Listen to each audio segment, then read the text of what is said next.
ये कहानी एक गांव के मौलवी और चुगलखोर शख्स की है जो सच और झूठ की फ़र्क को खूबसूरत अंदाज में बयान करती है। किसी गांव में एक मौलवी साहब रहते थे जो बहुत नेक और परहेजगार थे। लोग इनकी इज्जत करते थे और उनके पास अपने मसाइल के हल के लिए आते थे। मौलवी साहब का मामूल था कि वो रोज़ाना मस्जिद में लोगों को अच्छी बातें बताते और नमाज के बाद दीन की तालीम देते।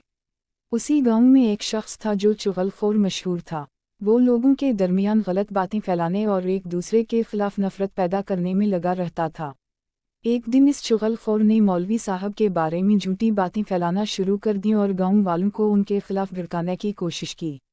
जब मौलवी साहब को इस बात का इल्म हुआ तो इन्होंने गुस्सा नहीं किया बल्कि सब्र से काम लिया और इस चुगलखोर को मस्जिद में बुलाया। मौलवी साहब ने इससे कहा, मैं तुमसे एक काम लेना चाहता हूँ। चुगलखोर ने हैरान होकर पूछा, क्या काम मौलवी साहब? मौलवी साहब ने उसे एक तकिया दिया और कहा, इस तकिए को फाड़ दो और उसकी सारी रुई को गांव के हर कोने में फैला दो। चुगलखोर को ये काम आसान लगा। उसने फौरन तकिया फाड़ दिया और इसकी रुई हवा में उड़ाकर पूरे गांव में फैला दी। जब वो वापस आया तो मौलवी साहब ने कहा, अब एक और काम है। चुगलखोर ने कहा, मौलवी साहब वो क्या है?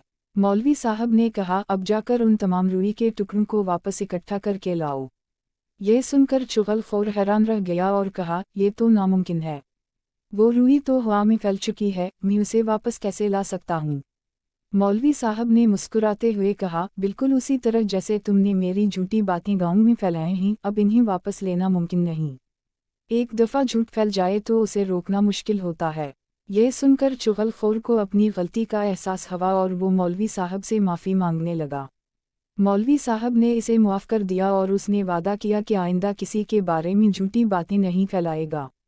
कहानी का सबक यह है कि झूठ और चुगलखोरी न सिर्फ दूसरे लोगों को नुकसान पहुंचाती है बल्कि खुद चुगलखोर को भी बदनामी का सामना करना पड़ता है।